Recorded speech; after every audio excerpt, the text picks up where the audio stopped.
Now let's just make sure everything's working here and that you guys can see me and you can hear me because I've just had a goddamn nightmare. Guys, can you hear me okay? In 8 steps. Turn that down for a start. And verify your identity. Then. Turn that down for a start. Guys, can you just let me know? Can you hear me okay? Yeah? Let me know, guys. Everybody hear me? Give me a yes or a thumbs up because I think I'm behind in the chat here. And we should soon. We can see and hear that handsome mug. The mug thing I get. Don't know about anything else. Guys, how's it hanging? Hope you're all feeling better than I am. I'm back in the UK, but let me tell you, I had a bit of a delay on the way back, and I ended up pulling like a 48-hour no sleep session, which when I was a younger man, there was a time. Wasn't a problem. That time is very much long gone, ladies and gentlemen, and now I feel like death on a stick. Yeah, so never do that. Got a good night's sleep last night as well, but when I woke up today, I just felt like just terrible. But it's nothing to worry about. I can handle it. So I hope everybody's good. It's fine Friday night, and that the weather is as lovely as it is here where you are. I just need a little bit of rest and recoup because I'm absolutely destroyed. Didn't expect it would take me that long to get home. Let's have a look who we got in this chat. And the first guy I can see is AJ. All right, mate. Jack Corbin's in there. Brad Butler, my dude, is in there. Let's go. Victor's in there. Daniel Armfellas. Good to see you too, mate. Coastal Crocus. And Marco GT5. Chris Gammo. Andre. Sean. Edward. School Lady Boy. All there. Let's have a look. Armfellas. How are you? Panthers Warzone tomorrow. Oh yes, it is. It is. I'm gonna try if I finish in time tomorrow. I'm gonna try and get over there to the Panthers tournament. Yeah, planning to get over there if I can at all. My son is playing football tomorrow afternoon, so I'll have to watch that, and then after that, I'll see if I can get over there, see how we're going. So, specific topics today, guys, is just to answer questions on anybody got questions around Brian Shaw, ask me those today, and I will answer what I can. Hell of a trip over there, very insightful. Brian is quite an individual. I mean, obviously, I've known Brian for many years from the strongman side of things, but a lot of people out there were saying, he's not taking it seriously. Brian Shaw is taking it very, very seriously indeed. Brian is an extremely unique human being, full stop. About as big as they get. So, what that man is capable of, what that man can achieve, who knows? But one thing I will tell you is he is incredibly committed to the sport. It's interesting because we've had a number of people transition from strongman into arm wrestling. I'm going to mention three right off the top of my head.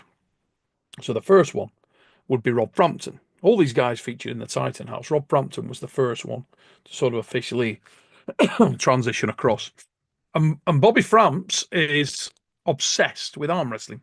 Second guy that came on our radar was Big Loss, Lawrence Sharkley, one of the UK-based strongmen. And Lawrence is obsessed with arm wrestling, absolutely chucked himself in there full bore. And we had involvement and have got involvement from the Beast, Sir Edward Hall Esquire. Obviously, we trained Eddie for a period of 6 weeks or 5 weeks proper on the table prior to the Brian Shaw match. And Eddie, it's fair to say, had a fleeting interest in arm wrestling, wasn't super committed to it at that stage for a number of reasons, which I'll expand upon. That was largely because he was angling for a fight, big fight that he's been after for a while, big money fight that he's been after for a while, against Mariusz Pudzianowski. So agreed to the arm wrestling match with Brian, but he never really took his focus off fights and off getting that particular fight. But one thing I do know is that Eddie is committed to coming back to arm wrestling in a much more significant way after the fight with Pudzianowski. So, just to let everybody know, fight with Marius is 26th of April. I'm planning on going over there. KSW is the promotion over in Poland, which is of course where Pudzianowski is from. And Ed is keen to come back to arm wrestling in the Titan House straight off the back of that. Interestingly, as is Brian Shaw. So just to give you a bit of advance notice, Brian is going to be coming over to the UK for an Arm Wars Titan House. Very likely in May or early June. I would think that that is the timing of that. Possible April, but probably May, early June. He will be coming over. And obviously all our Arm Wars YouTube channel members will get to see all of the training that we're doing with the Titans. That will continue.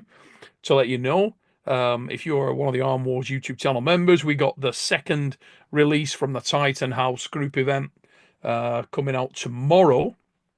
That's 9:30 GMT tomorrow night on the channel.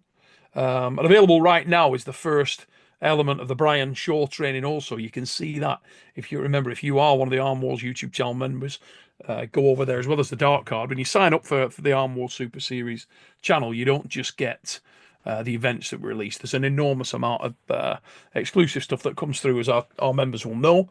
And the latest release there is just as I got back. James has just uploaded the first element of the Brian Shaw training. About an hour long. Check that out. There's more to come.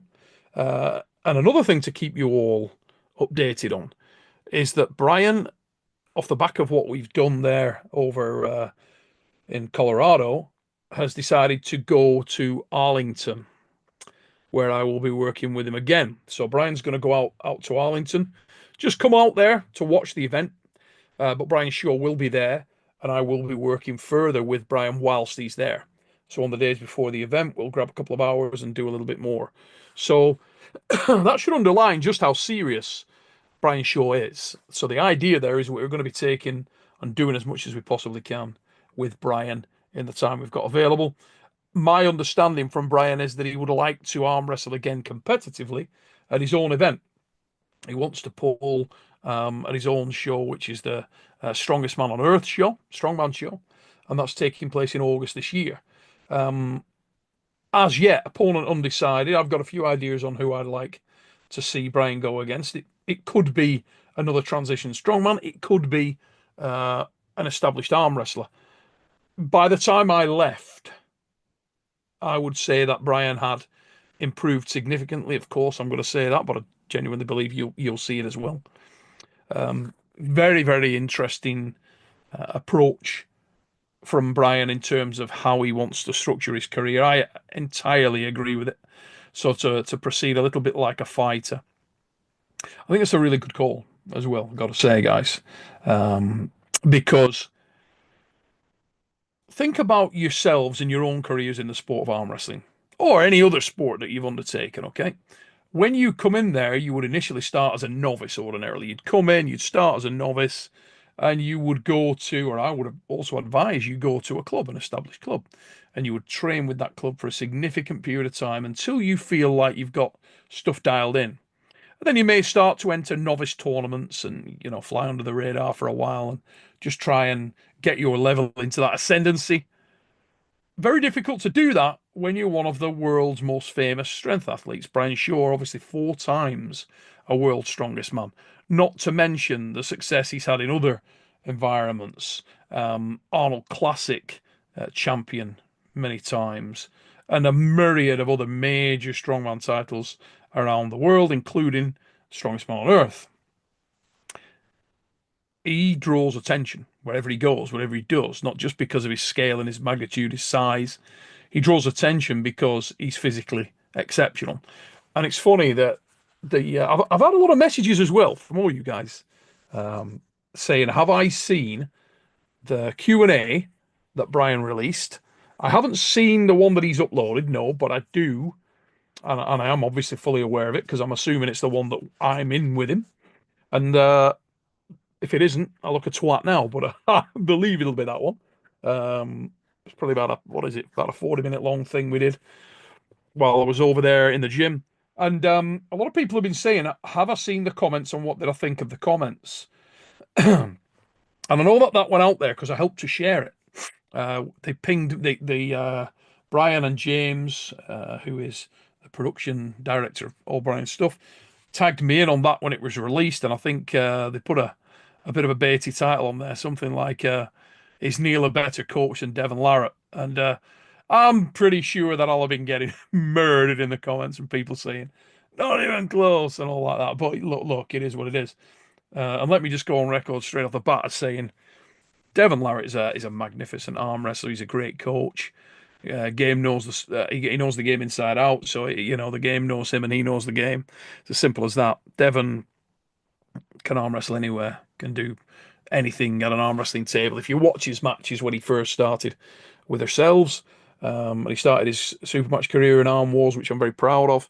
I actually gave him the name No Limits for a number of reasons. The main one being that the lad's leverage and genetic strength mean that there's very little that he can't do. He's got huge scale, huge size, and he can do a great deal. Devon, at the moment, arm wrestles in quite a secular style. He utilizes the open top roll, or has utilized the open top roll a great deal. But don't ever think that Dev can't do more. Dev can arm wrestle in any position you want. If he goes into a deep hook, he can match you there. And at world level, if it goes into a broke back press, Devon can do that. If it's straight up orthodox top roll of any style, Devon can do that. The extreme outside is a lane. And why Devon adopts that a great deal is because it's super effective and it's super exhaustive. It wrecks people for super match arm wrestling. He can do it very efficiently, so why wouldn't he? He can defeat a lot of guys far easier doing that style of arm wrestling. But believe me, he's got a lot more. I can't comment personally on what he went through with Brian because I wasn't there, but I'm sure that he went through a great deal of stuff. He's very much hands-on. Loves to be on an arm wrestling table, Devon. I'm sure that's where the bulk of the training took place.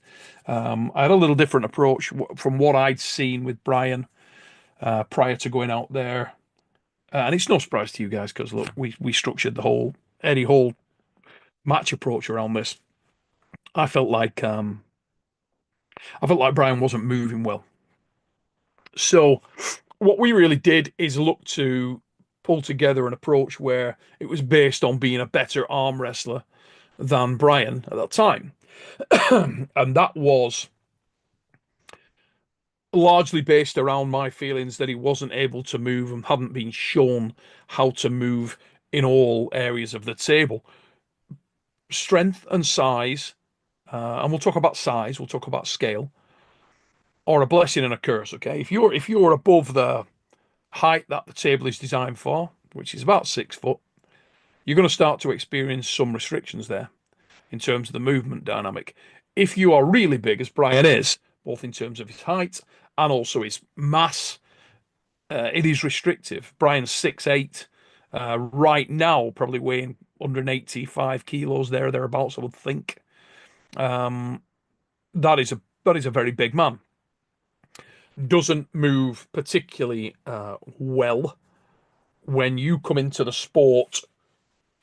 I think most people have some kind of struggles. Most people can't wrap their head around how arm wrestling is. Most people get in there and it takes them, I would say on average, somewhere between 3 to 5 years to start moving really well and to get there.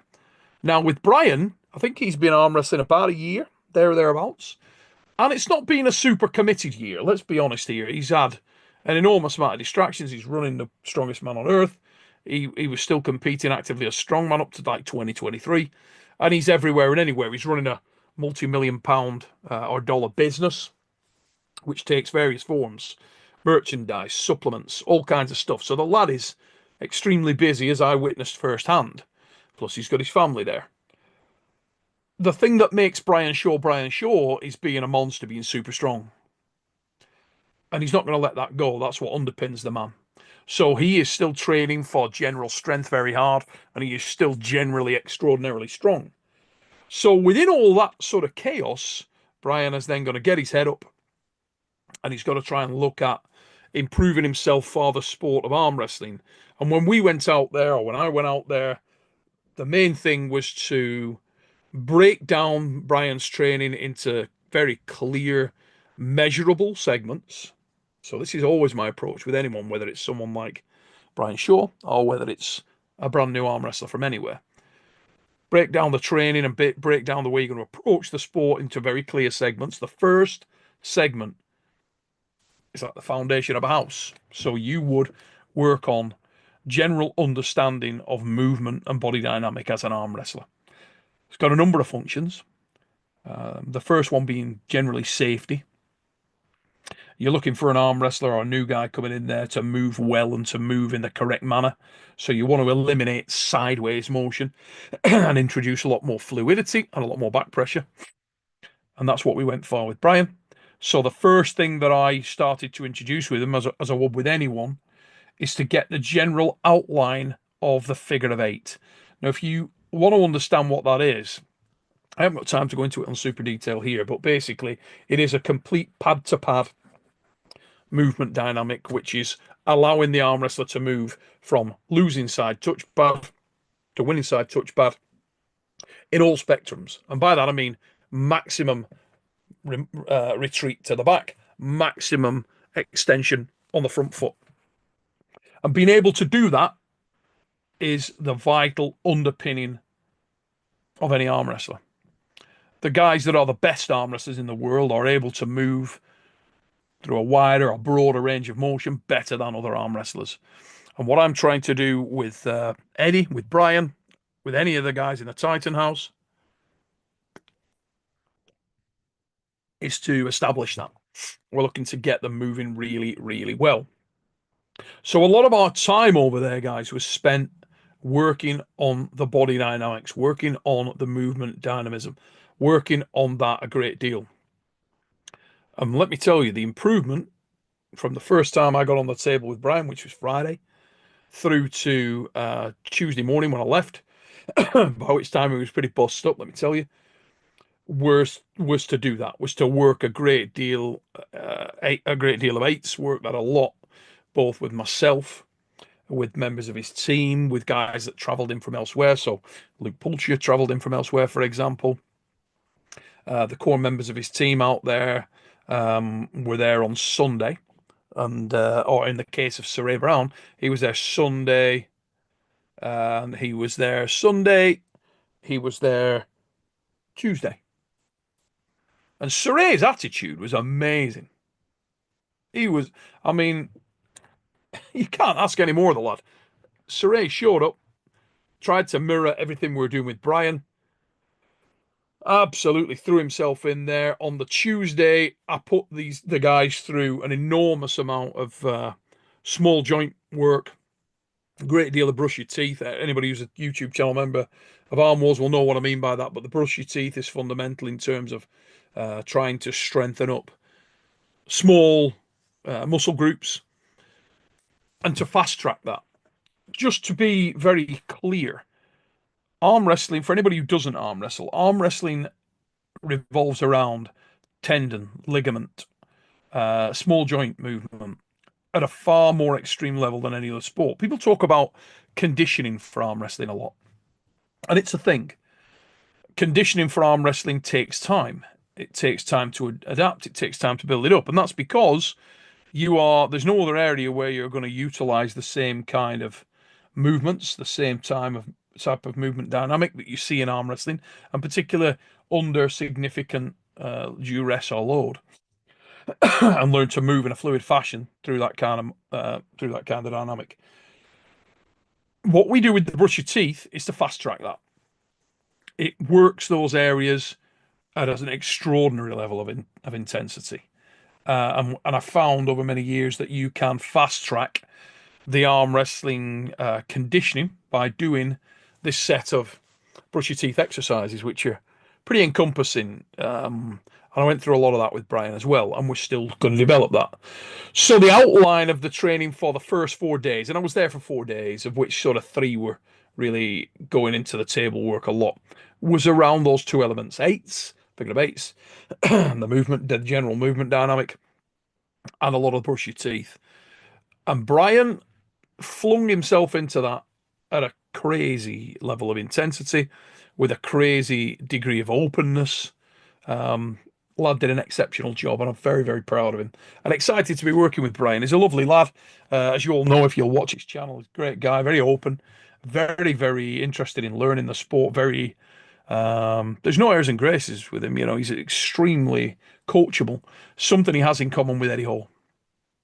They're both champions, and you can understand why. In fact, I'm going to say that all the strongmen I've worked with, Rob Brampton, Lauren Shachley, Mark Felix, or amazing ladies. So Katie Smith, who absolutely love Katie's attitude.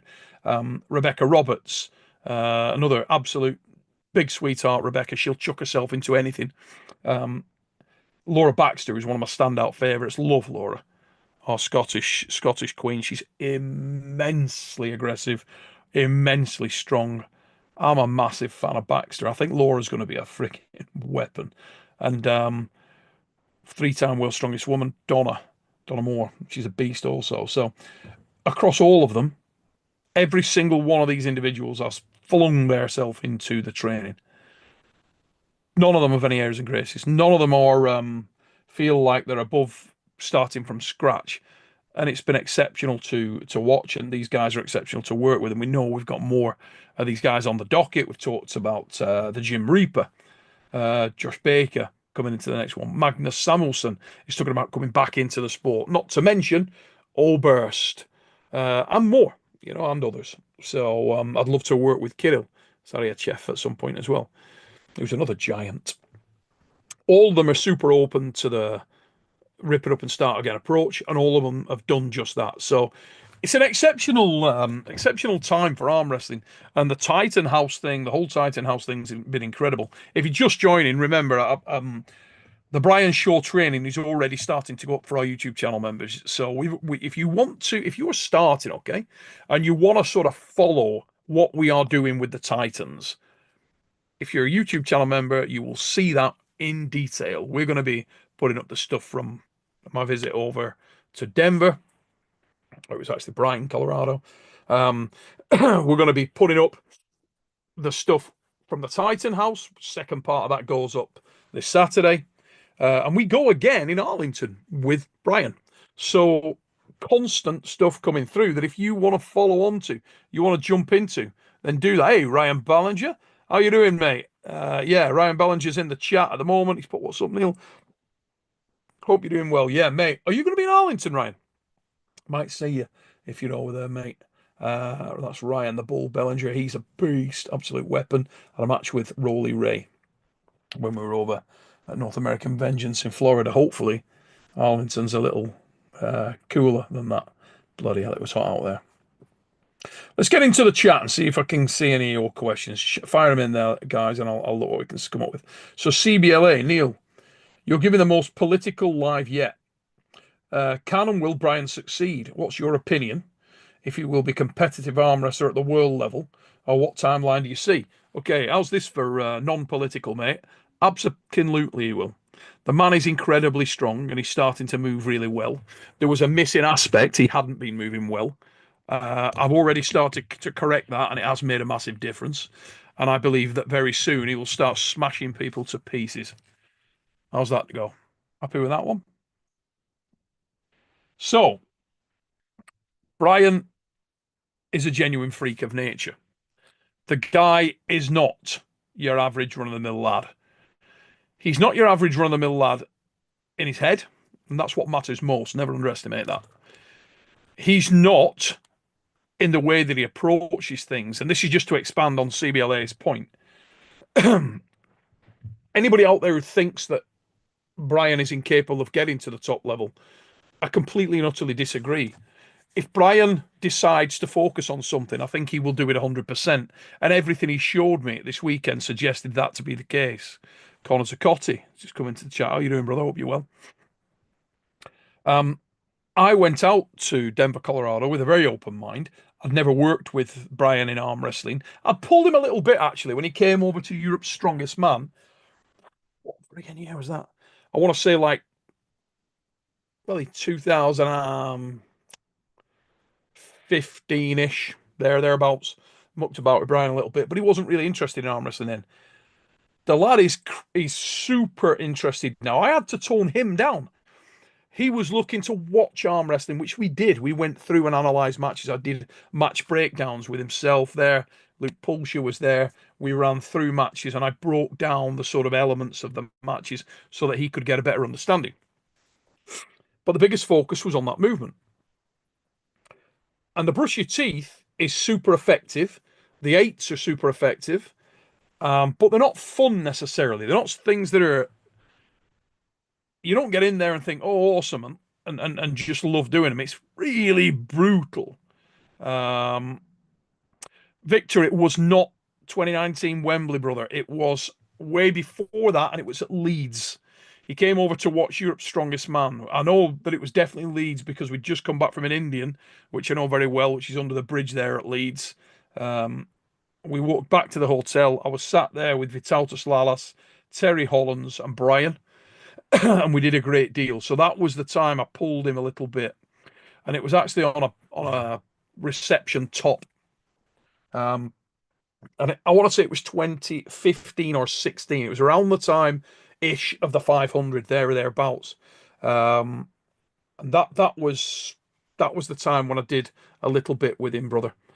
Um, he's been over numerous times, and we've done little bits of talking about stuff, but never did I actually get pulling with him a little bit until that point. To get back to what I was saying, Brian, his enthusiasm for it is incredible. He is flinging himself in there far more seriously than any of the other um, times I've ever spoken to him in his life.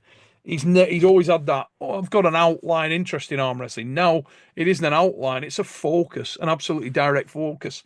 And I think that the reason for that is he's just moved back from strongman as a competitor. And please understand, guys, he's a competitor to his core, so he kind of needs something to focus on. He needs something to do where he can get up in the morning and utilize that gym facility that he's got there. Unfortunately for us as a sport, arm wrestling is the thing that he's chucking himself into. Now, Brian is actually training today in Denver. I think they're about, what are they, 7 or 8 hours behind us, something like that. But him and the crew are going to be training today, and I've given him a structured regime to follow, which he's going to be doing from now to Arlington, and then I'll hit it again with him when we're in Arlington. So anybody who's out there in Arlington, obviously Brian's coming out. He will be working with me again out there. We'll have to do a second hit of stuff, and the whole idea of that is to try to get him match ready and fast track the lad as quickly as we can. I can tell you from what I felt from Brian Shaw by the time I left. Okay. So to take a little bit of a step back to what I was saying a moment ago, I went over there with an open mind, didn't know how the guy had been moving. He was moving pretty sticky, exactly what I expected. By the time I left, he was moving significantly better. You'll see all this on the Arm Wars channel if you're watching that. For the Arm members, you'll have already seen some of it. We got the guy moving significantly better. And I mean, I'm going to say at least twice as good as he was before I went. His fluidity was way above where it had been. His comfort at the table was way above where it had been. I sort of made a promise that to myself and to Brian and to you guys, when I go over there, by the time I leave, Brian will be very different. And I can assure you he was. And if you ask Brian himself, he'll tell you the same because he felt it. If you ask Brian's teammates, they'll tell you the same because they felt it and they saw it.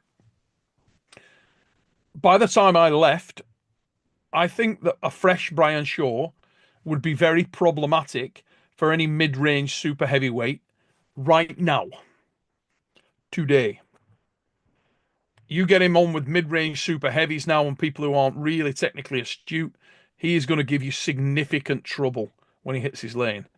The lad's size is starting to kick in, and there was a realization from Brian and an understanding from Brian of the key things that he needed to protect, and he was moving that well that he could start to do that.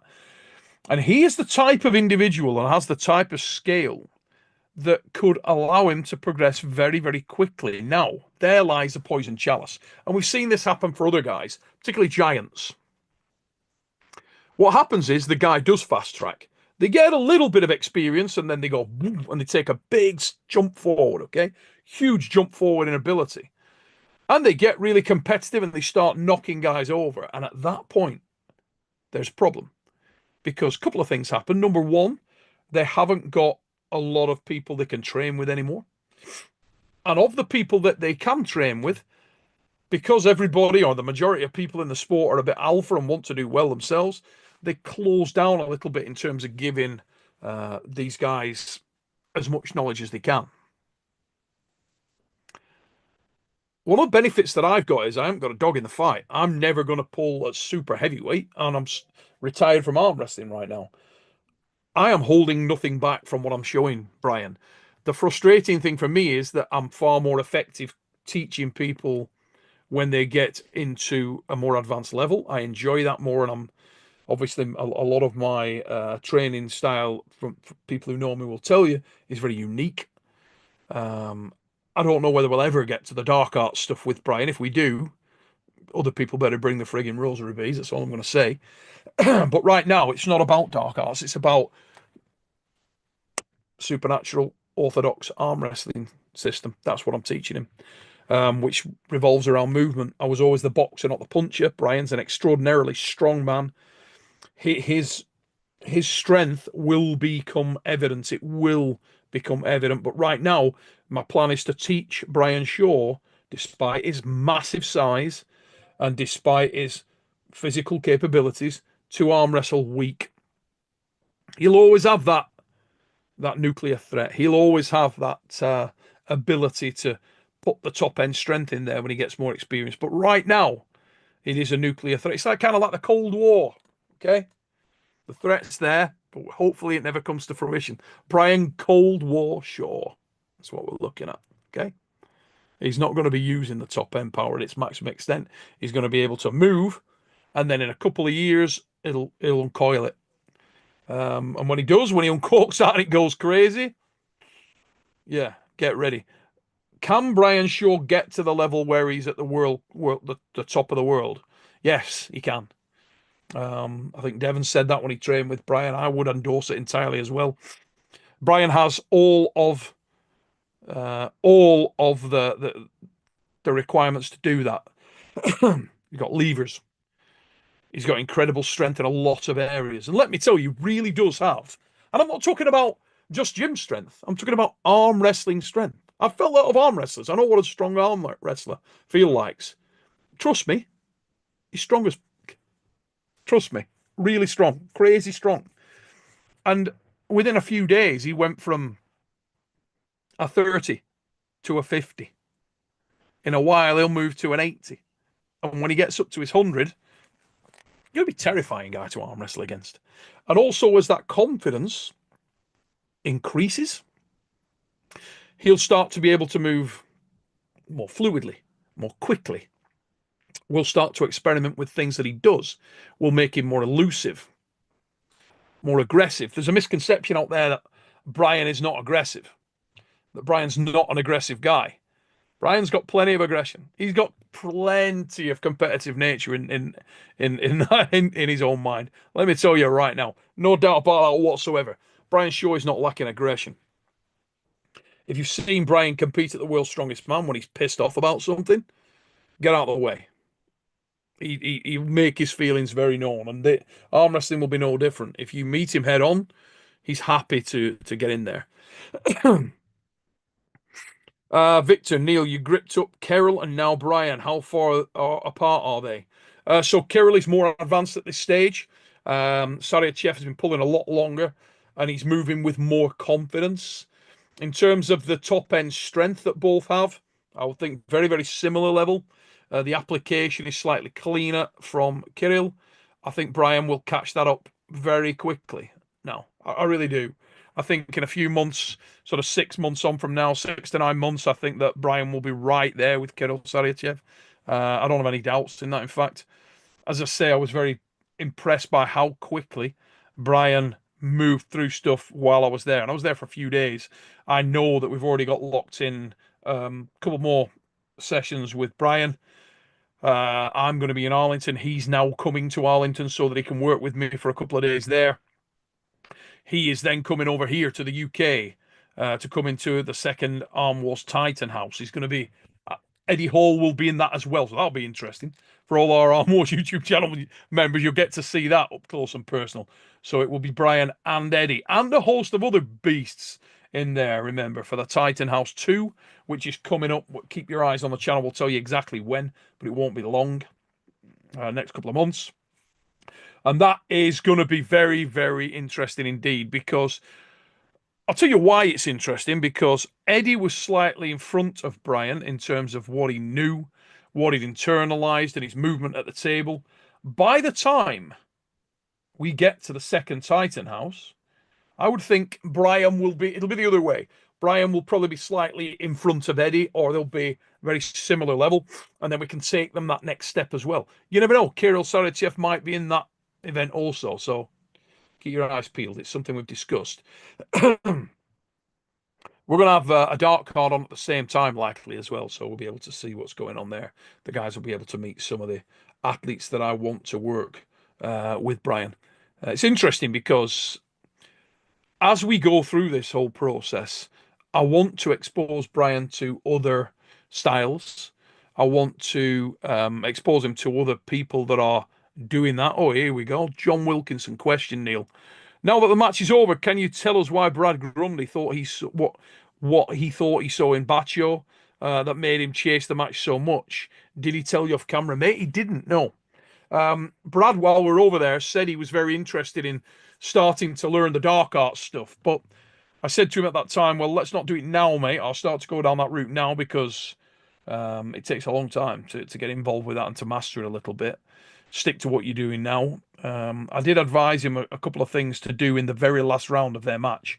I went over to the corner and said, try this, this, this.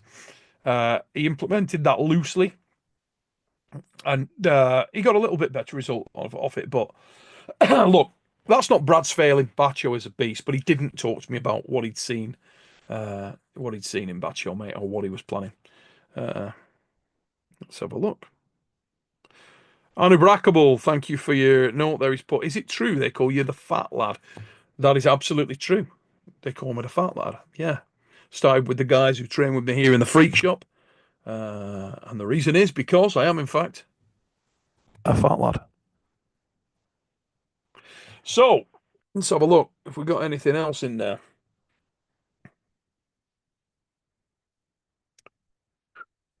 Coastal Crocus. Will Brian continue to use Levan's trick of working out a bit before table training to dial back the strength for his opponents and use more technique than pure muscle? To some extent, mate. To some extent, okay. But the stuff that we're getting him doing now, it'll negate that a little bit. And why is because they'll be working at the start of every training session from now to Arlington and after. I think for about another 6 months at least, they'll start every session with an hour of figure of eights. Why an hour of figure eights? You might think, oh, that's overkill. We're talking about a 3 hour to 4 hour training session once a week with his crew. That is going to help them all as an entire team. And this is a new team. It's going to help that entire team to start moving much better. Do not underestimate the power of movement. You know, when you're watching a fight, when you're watching a boxing match, when you're watching an MMA match, the guys that are most impressive are those that move really well, they're just lithe. They just move fluidly and slide from within movement to movement. That is what we're looking for. Can you imagine Brian Shaw if he's moving that well? Jar Corbin, 10,000 hours, right? Yes, brother. Yes, yes, yes, mate. That is exactly correct. 10,000 hours. And when you are used to moving throughout the whole range of the spectrum of opportunity on the arm wrestling table, you get better. One of the reasons that Dev is as fluid as he is in terms of the movement dynamic, and a lot of the best arm wrestlers in the world, I don't think anybody's probably spent more time actually arm wrestling than Devon. Probably not. I think he's probably been physically on the arm wrestling table as much or more than anybody in history. What he's lost in, what he's done in the last few years alone is ridiculous. I know that when he was in Germany, he was on the table for 7, 8, 9, 10, maybe up to 11 hours a day, every day. That's lunacy. Who the hell can do that? But he did. Now, the training partners that Brian has got, a lot of new guys. There's a good mix of guys in there from Saray uh, through to Vince, who's a smaller lad, through to much bigger guys again. You got Wes Bjornsson out there, Luke Pulcher's out there, Chris Kaufman is out there. Chris back in the sport. He was a national level puller for a lot of years, and he's back in the mix. And there's others, there's others. So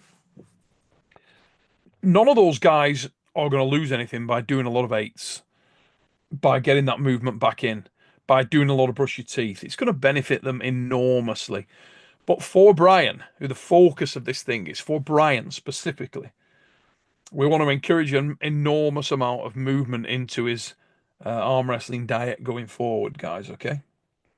Um, how can we put this best?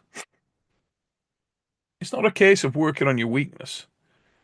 It's sharpening your opportunities. It's showing your teeth. The idea of brush your teeth. Your teeth is the weapons that you use that you're going to do damage with. Sharpen them up, brush them, keep them clean, keep them smooth, keep them solid. Brush those teeth, and they will bite. And if we get him working very well in that environment for an extended period of time, I genuinely expect that in 6 to 12 months, you'll be talking about Brian Shaw as one of the most fluid super heavyweights in the game. I really do. I think he's going to be up in that mix. Then you give him a realistic period of time, and he'll be out. He'll be pulling before that. Obviously, he'll have had at least 2 matches. One at the Shaw Classic at the Strongest Man on Earth. He's going to pull in the Arm Wars. He'll pull in East versus West. He'll pull, in King of the Table. Guy's happy to arm wrestle anywhere, and we want to. One of the reasons I want to work with Brian here is so that when he does go out to pull in East versus West in King of the Table, same with Eddie, that they are able to really give you guys entertaining matches. That they're able to arm wrestle fluidly, cleanly with those upper echelon arm wrestlers. So really exciting time, and we're gonna get this right with these guys. I would like to put the open invitation out to Leonidas Arcona. Leonidas, if you want to come back in the mix, mate, and let me work with you, I shall do that, and I'll sharpen you right up, brother. So give me a call. We spoke a little bit a few months ago. Love that kid, Leonidas, lovely lad. Got a lot of time for him. And if Leonidas wants to come back into the mix, I'd love to work with him. Kirill Saryatchev, same situation. I know that I spoke with Kirill while we were out in Tbilisi, and there's a good opportunity there also. Let's have a look. Roberto, say yes, mate. Why is Brian into arm wrestling? Does he love the sport, or is it just a challenge? Yeah, he loves it, mate. He was talking about it non-stop, absolutely non-stop. He's obsessed with it. He's got his favorite arm wrestlers, got his guys that he looks up to very much, and he loves to watch the sport. But he knows more about arm wrestling than you might think in terms of as a fan. Absolutely loves it. I'm excited. He's going to be working with Todd Hutchins. Um, for anybody who watches The Fix, watches my stuff, you'll know how highly I rate that guy. Toddzilla, he also came into the sport very late. Toddzilla came into the game, I think he was about 36 when he started arm wrestling. And Todd is a highly intelligent lad. You might watch Todd and think, okay, Todd, he's not that aesthetically pleasing as an arm wrestler. Matter. To each their own, stylistically. And Toddzilla is a very, very sharp arm wrestler mentally. He puts together the movements very cleanly, very fluidly at the table. They might look rigid, they might not be the most aesthetically pleasing, but are they effective? Absolutely. Very, very effective arm wrestler. And I think that he will have some real pots of gold in there to share with Brian. and we can encompass that within what we're doing with Brian as well. So looking forward to Todd going out there and those pearls of wisdom being dropped into Brian as well. I'm sure that will be good stuff. Victor, how many years do you see until Brian reaches the top 20 supers level? I think we'll get a really good indication of that, mate, shortly, because as he starts to progress and he starts to get some confidence, he'll then start to move better and he'll start to unleash a little bit, to do more and to really start to hit. And when he can move well and he is confident that he's not going to get hurt and he can start to extend that spectrum of movement more and more, we'll get an indication of just how much trouble he can put people in. Personally, I would expect to see him up in the top 20 supers between 2 and 3 years. I think he'll be right in that mix. That's my honest opinion. 2 to 3 years working good. Problems that he's going to encounter, as I say, the amount of training partners that he will have to work with on a regular basis. This is going to be one in the trenches with his team out there. The more exposure I can get to him, the better. And we're planning on working 4 to 6 times a year, every year going forward. Who knows what we can achieve there? But I know it will be really good. I think when Eddie gets involved as well, that's going to be good for Brian and good for Eddie because they're good mates. The more we can get them together and make it a viable proposition to do that and train, the better. Very committed to doing that. We're coming up with a lot of stuff that'll help them. And from there, you will then see the guys compete more frequently, whether that be in Brian's events, whether it be the strongest man stuff, whether it be in East versus West, in King of the Table, some stuff in Arm Wars. Will be all over the show. So they're looking to get out. One thing we are looking to do with Brian and Eddie is to structure the training around making sure that we pick opponents who are going to challenge them in the set environment that they have been training. And that's key. It doesn't really matter whether he wins or loses. Don't think if he took a loss, oh no, it's terrible. He could make a mistake, take a loss, and we can correct that. We can do other things that are going to allow him to be better in that environment. So let's have a look. Low budget live. Do you think East versus West can do like a flip coin to fight for table? And maybe teams of 5 and have a competition from every state. Mate, I have no idea, but that is definitely one for the mighty Mr. Tazy, or for Robert Baxter or Dexter, any of the guys that are sort of making the decisions around the future of the promotion in that respect. That is not something I could really give you an answer on. Let's have a see.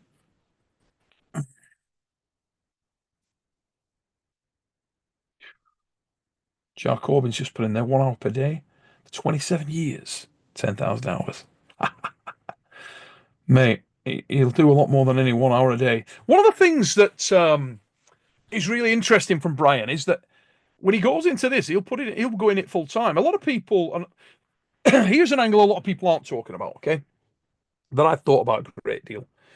Most of us, when you get up in the morning, you get up, you're brushing your teeth, is in the bathroom with water and toothpaste. You then have to go to work a full day in whatever you do. Then put your endeavor into training, into pursuit of the sport of arm wrestling. That is not the case with Brian Shaw. You are talking about a man who is a professional strength icon. This guy is 100%. I just got to break off from that. I will pick it up in a moment. But Henry Naring has just entered the chat. My mother. All right, Henry, how are you doing, son? How's life with short hair? Hope you're well. I saw you did a little thing. I haven't watched it, but it flashed up on my chat only moments ago. And it said something like, is Ryan Bowen a cheater? I'm assuming that you've done a piece on that, or that Ryan has even been on the show himself. And if he has, you should have said to Ryan, Ryan, you cheating bastard. Because you knew him. Why did you not go on the fix? You big soft lump. Why did he not come on there at the time with Tom Holland? But we're not going to break off from that. Listen, fair to Ryan. Lad's looking great, looking fitter and better than he ever has. Did he make 86 kilos? I think I was closer. Did he? So if that answers the question, there you go. Now let's get back to what I was saying. Brian Shaw is not going to work every day in an office on a building site, making deliveries, doing whatever everybody's got to do. He can focus on this thing seriously with professional nutritionists in his corner, professional physiotherapy, his blood work getting done very regularly. This is a guy who we can steer in an environment that is just totally different from the way that any of us normal guys would be able to do it. This guy can throw himself in there wholeheartedly. I plan to travel over with people who can enhance his training to expose him to those people here. I want to get him working with guys like Reno Masic, guys like Philip Larsson, who mirrors his movement style, guys like Terence Opperman. These are the people that we're going to be putting him in with. Not to mention Dev's in his corner. I'm firmly in his corner. Toddzilla's out there in a few weeks. There's no one that this guy can't get access to. We may even go to Tbilisi and train with the bloody Georgians. I will go over there and oversee the training of Brian and Eddie in Tbilisi, Georgia, with those guys. Can you imagine that? I would love to go over there and work with David Samusia, who is a frigging beast. I want to go to Spain. If anybody from Spain is watching here, I want to get over and put the band back together in Spain. Get working over there with Ginito Joaquim. Get working over there with Lorenzo Villar, with Jaime, with all those guys. We can do a great deal because we have got the tools and the wherewithal to do it. Wait a minute, as Henry just responded on something there. Henry, Tom messaged me and asked to come on. So he'll be on Sunday to explain his side. Mate, I haven't even seen the show. I just saw a thumbnail come up. Based on what Ryan said, I think he made 86 kilos. He shouldn't have weighed in 48 hours before. Mate, did he make 86 kilos? Oh, yeah, what he said. If you make 86 kilos, listen, we're getting off track. So I'm not going to talk about that. It's not this is not the show. It's about Brian. But we have a saying in England for that, Henry. And it's this. Shit. Absolute shit. Nonsense. Nonsense. Been in the game forever, knows how a weigh-in works. What weigh-in ever, anywhere, ever, in the history of arm wrestling, ever, or any other sport for that matter, allows you to weigh in on your own goddamn scales 2 days before the actual weigh-in day? What, you didn't know that? What are you going to pull the other one? It's got balls on. And yeah, I said balls. Because if any of you out there have got bells on, I suggest you seek a doctor out immediately. That's got balls on. Henry, we'll talk another time. Are you going to Arlington, Henry? You want to lose some more money on bets? Mate, I hope you're good. And I hope you got a lot of views on your Ryan Boyne thing. Just so that people can literally piss themselves laughing at the nonsensical nature of trying to defend yourself on that point. Because there is no way that mother fluffer made 86 kilos. No way. Okay, go back to the chat and focus on what we're supposed to be speaking about. John Nelson, what's that? There are two things you know about arm wrestling. Weigh-ins happen at the right time, and more than half of the promoters won't pay you on time. There you go. What about that? Henry, yes, I'll be there. No bets placed. Mate, I will see you in Arlington. And as I say, you stay safe, lad. Hope you will. And Neil has a 24-inch anaconda, ladies and gentlemen, with a super chat. I'll shout the missus up in a minute. It's a bit shorter than that. Now then, let's have a look. Thank you for your super chat, first of all, mate, because I love this. Do girth and length matter in arm wrestling? Is it illegal to stab your opponent under the table? Number one, in the history of this channel, Neil has a 24-inch anaconda. That may be the very best chat that I've ever received. It's definitely top 5. Okay? That's a bloody good super chat, son. I'm going to answer that. I'm going to give it the time that it needs. I am also going to photograph it to remind myself of just how good some of the super chats that I get are. Let's have a look. And I'm going to super chat that right now.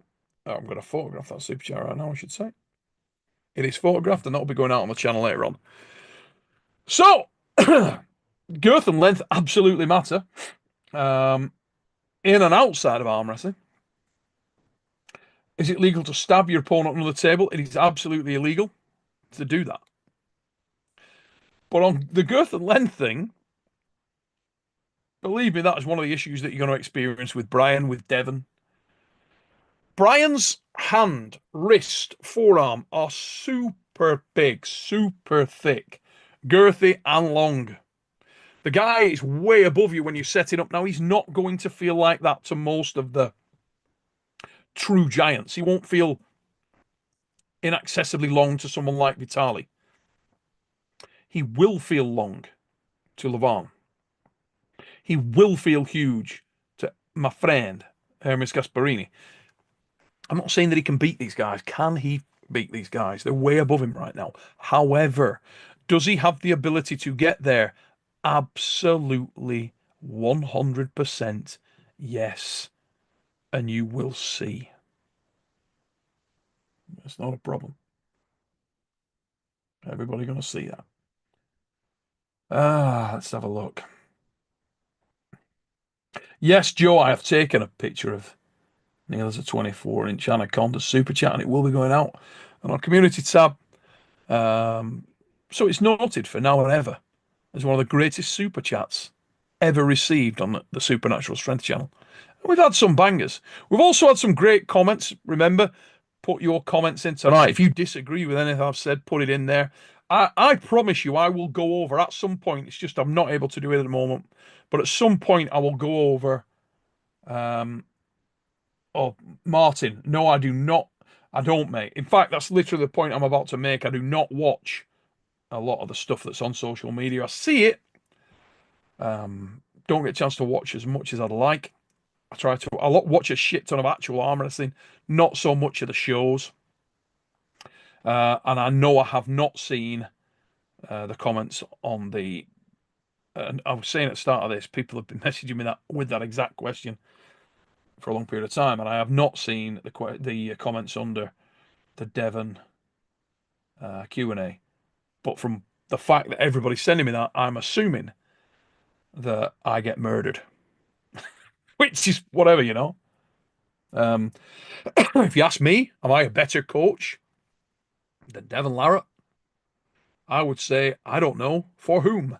I mean, for me, coaching is like it's a very personal thing. So what different coaches for different folks, you know what I mean? Different guy for a different guy. I don't know. Do I think I'm a very good coach? Yeah, I do. I think I'm really fucking good. That's just, I'm not going to lie and tell you I don't. I think I'm really good at it. Why I think I'm really good at it is because I'm obsessed with arm wrestling and I understand arm wrestling to a very, very, very, very high detail. I think about arm wrestling in a very critical manner. I can arm wrestle in any position on both arms well. I'm a multiple national, European, and world arm wrestling champion in one of the most competitive weight categories, the middleweight division, at a time when there was a lot of really good arm wrestlers. At that time, a lot of people weren't using handles to train their arm wrestling. They were arm wrestling. I competed with and against the very best arm wrestlers of all time. A prime Perfect Storm John Brzenk faced him many, many times in competition, and many others that were exceptional at their prime. Not the John now when he's in his 60s. I faced him when he's in his 30s. And his brother Bill, and guys like Andreas Rundstrom, and Svetan Gashevsky. And I've beaten many of these guys, so I know what it takes to arm wrestle. All I can tell you is this: different coaches will have success with different arm wrestlers. Do I think Devon Larratt's a great coach? Absolutely. I think everything I said about myself, then you can say about Devon.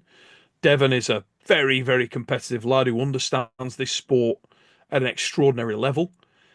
Certainly, if I was learning to arm wrestle, would I expose myself to some of Devon's teachings? Absolutely.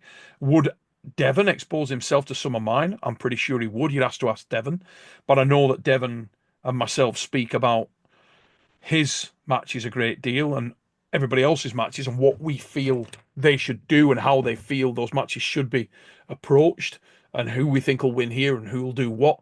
And I gotta say, myself and Dev find ourselves on the same page a shitload of times, as do I and Engin Terzi, as do I and Svetlana Shevsky, John Brzenk, a lot of the top guys in the world. We see things in a very, very similar way. And the reason we do is because we usually understand what we're talking about. So there really isn't a competition between me and Devon as a coach, in my opinion. I think we're on the same team. Really, we're both trying to make Brian do well. That was a question that came up in that Q&A. It was not one that Brian necessarily wanted to answer. When it did come up, I thought, oh, here we go.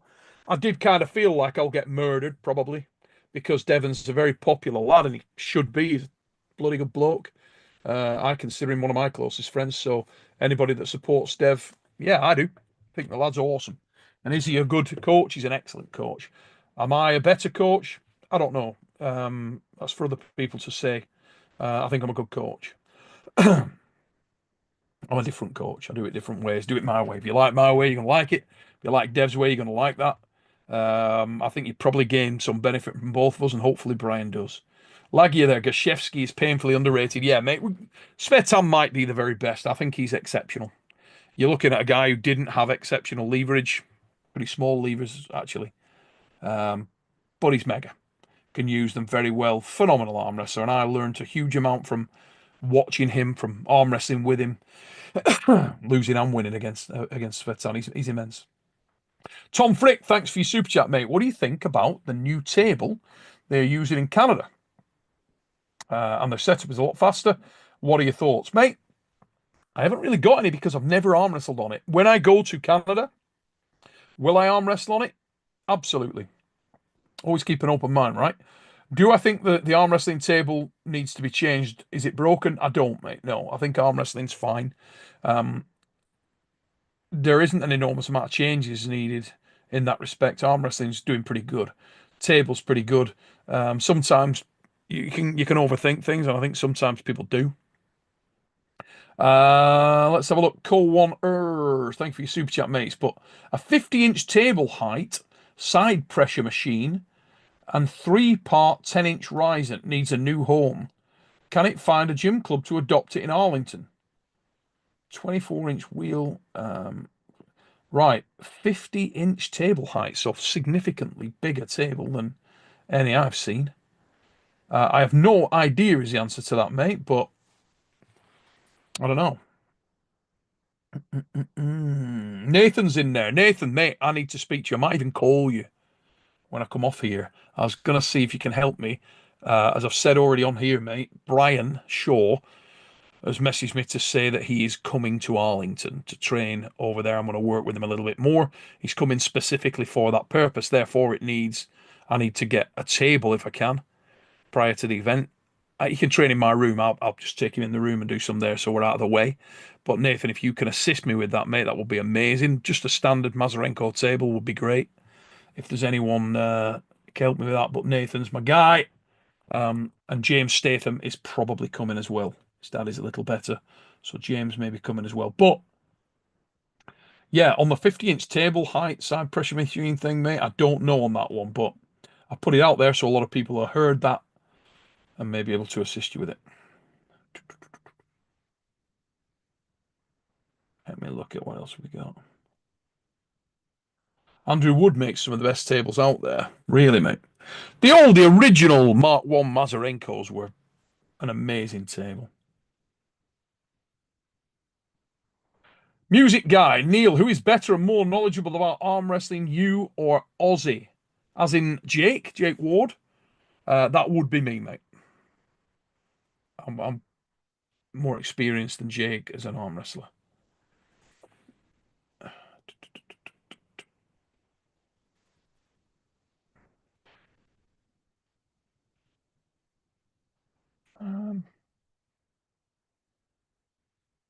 me see. Svetan versus Samusha. Yeah, I think David would beat Svetan right now, but that is not to take anything at all away from Svetan. Svetan is immense. He's an old man like me. And he's actually arm wrestling a place he never would. Power Nick, how you doing, mate? What's up, Neil? How are you doing, brother? Hope you're good, you and your family. And hello to everybody who's here, who's taking the time to tune in with us. Unusual time, but I had to do it at this time tonight. It's the only spot I had. Hopefully, be back with the fix on Sunday. And as I said a moment ago, I will. I'm not ducking the. Have I seen the comments on the Brian Q&A? I don't care. Listen, I don't care if I have been smashed in there. I really don't care. Um, I really don't. I'm going to try my best to continue doing what I do. I think everybody's going to see soon whether or not I'm a good coach because you'll see what I do with Brian, and those of you who've watched the Arm Wars YouTube channel see what I did with Eddie. And I'm only warming up yet. Watch. At the moment, I'm just starting with Brian, and I only got 5 weeks of table work with Eddie. Watch what happens, and I will bring you some monsters. I promise that. Not to mention my other guys from the Titan House. You know, Laura Baxter, Katie, Rob, Loz, Felix if he pursues it, Rebecca. God, all these guys, they can all be monsters if they carry it on. So we will see. And the proof of the pudding's in the eating, right? So let's see what I can do. The Lucky Ones podcast, females in arm wrestling. Hope you guys are good and thank you for your super chat. What would be a banger ladies match we haven't seen yet at East versus West, in your opinion? And how are the Titan House ladies coming along? Okay, banger matches in the ladies, there are so many that we haven't seen yet. So many. I mean, my God. I'm not going to mention specifics because there are so friggin' many. I mean, if you looked at a number of the Swedish girls against Tina, Coach Ray's girl on the lefty, I've come up with like 5 or 6 of those in my head. Trust me, huge amount of ladies matches, guys. Just a crazy amount.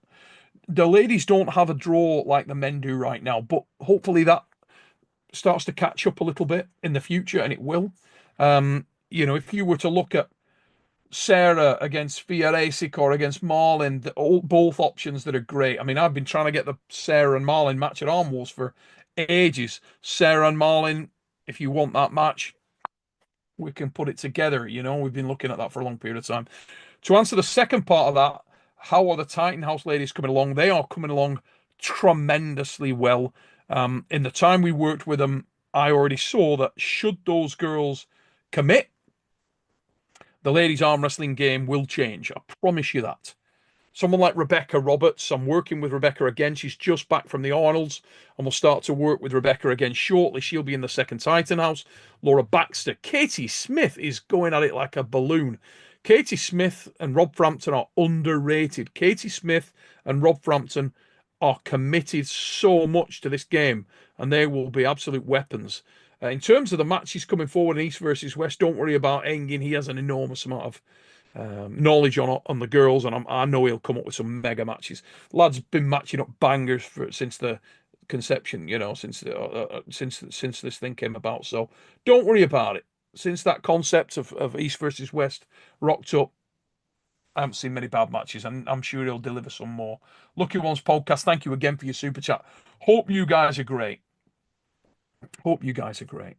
And pushing the ladies in the sport, that's amazing.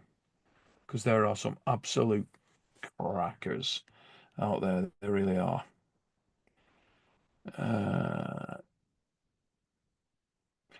SAS, do you think you can outlift Brian Shaw? If that's directed at me, absolutely not. There are some lifts that I will be able to compete with Brian in that are very unique to arm wrestling, but shortly that'll be corrected. And no, not in any way.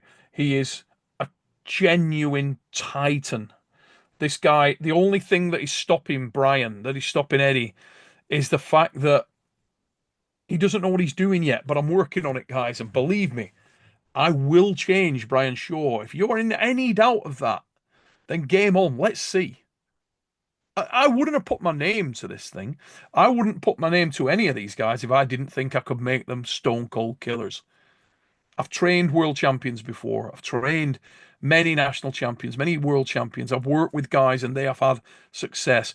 Anybody who truly understands this game, if you're being coached by someone like Yanis, Svetan, Stoyan Gulamanov, Lorenzo Villar, Engin, if you're being taught by any of these guys, do I think you'll be formidable? Would I think to myself, yeah, this guy will probably end up a killer? Yeah, I would. Because those guys know their stuff. There are others. Um, do I believe I know an enormous amount about the sport? Yes, I do. I've got a lot of experience in arm wrestling, and I can really arm wrestle. So I do believe that. Yeah, I would go on record as saying that. I'm not shy of doing so, and I think I can back it up. And I think I have backed it up.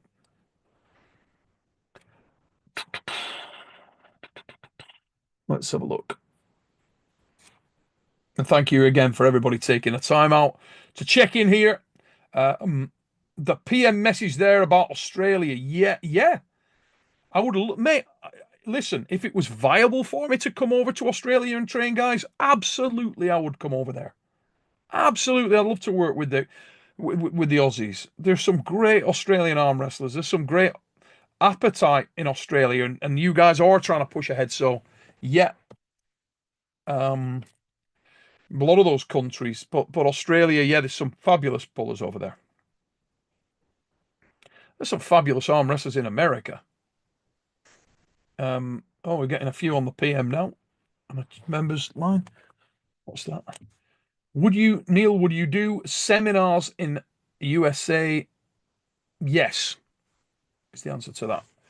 So it would have to be planned out quite a bit, and it always makes sense, guys, if I'm doing something over there already. So obviously I'll be all the East versus West, unless told otherwise. I plan to support East versus West and King of the Table with every ounce of my being. I want those guys to succeed, so I will absolutely be supporting the East versus West and King of the Table stuff. And if anybody was interested in me doing seminars for you over there, yeah, of course I will do it. Not a problem with that at all. We just have to get some planning in there and discuss the timings and places and stuff like that. But yeah, I can do that. And this, what's the second part of that? Your seminars in North America. One to ones. Um, on the one to ones point there, if it was viable to do it, yes, mate. The only thing I would say there is obviously I am a professional presenter, so a lot of the time I'm going out to do these jobs. They're pro gigs, and I've got to support my family. If it's commercially viable, if enough of you guys can get together and make it commercially viable for me to travel, to do that, any country in the world, it's worth it. Then yeah, of course I will do it, and I'd love doing it. I did a little seminar for Brian's team when we were out there on Sunday. They came round and I spoke to the guys for and worked with them for 4 or 5 hours. So yeah, no problem. I did a little thing over here in when did we do it? A couple of months ago for the Newcastle crew. Um, so yeah, happy to do that, guys. But it's just got to be commercially viable. When we're out in the States, if it makes sense to do that, I will do that. But just contact myself, contact Donna, my PA or whatever, and let us plan something out. If it makes sense to do it, we can do that. Maybe tagging it on or before. Does Brian like the name Colorado Colossus, or have you any other ideas for a name? Mate, the Colorado Colossus name has been with Brian for a long period of time in the strongman circles, because that's who he is. I mean, I've got a lot of names that I could give to Brian, but all the names that I give to people are not given because they're cool sounding or something like that. For example, if you want to know the history behind No Limits, Devon Larratt, it's Archimedes' law.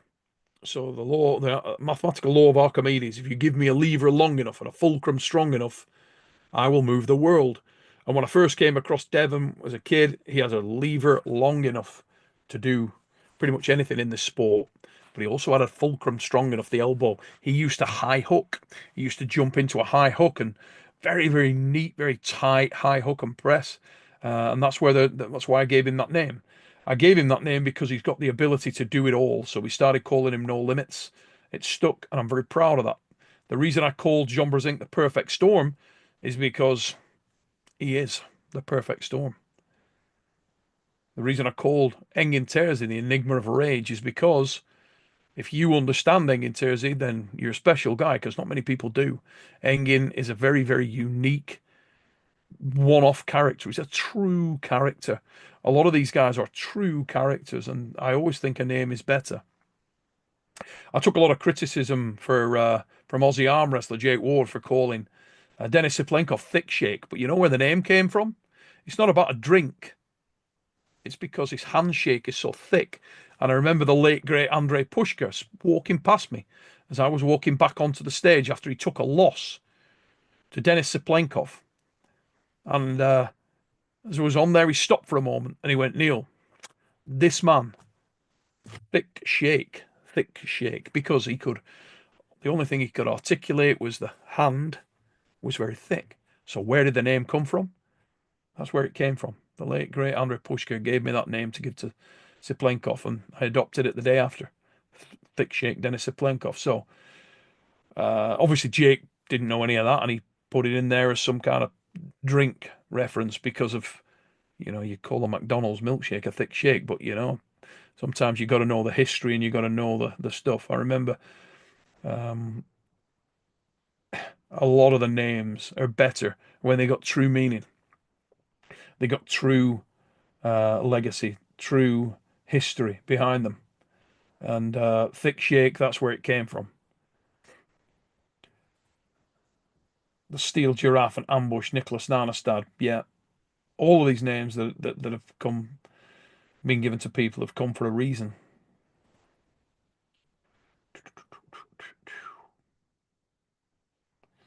Let's have a look.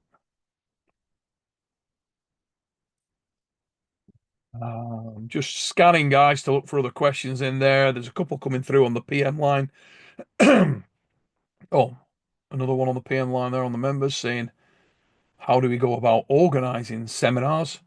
Mate, the best way is just PM me on them. If organisations do have an interest in that, just PM me on them. You can email me armwarsinternational@gmail.com. It's the email. Or supernaturalstrengthchannel@gmail.com. Yeah, whatever.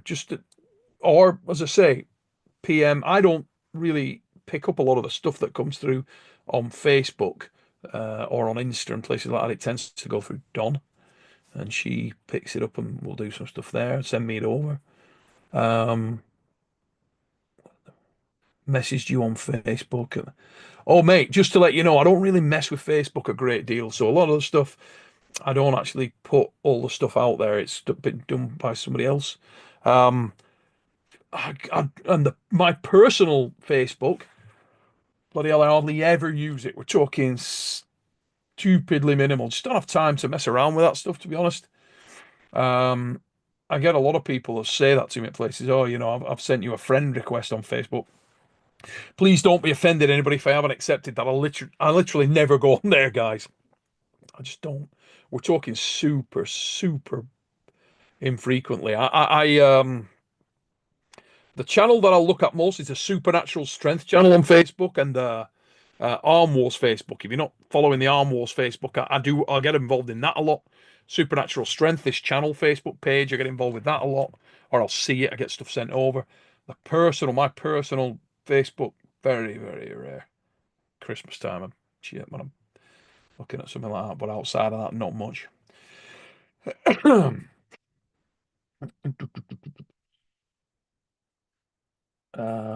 Deborah Gibson, Arm Wars New York is Neil affiliated. No, there is no affiliated channel to Arm Wars. Arm Wars is a one-off thing, um, and it is trademark protected. So, no, Arm Wars is Arm Wars. Simple as that. There is only one Arm Wars, and it's the Arm Wars that's been established since 1992.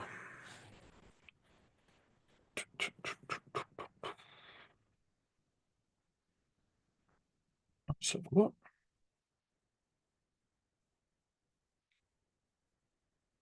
Yeah, Mika the Heat Seeker. Sakwaradidze. I love that kid.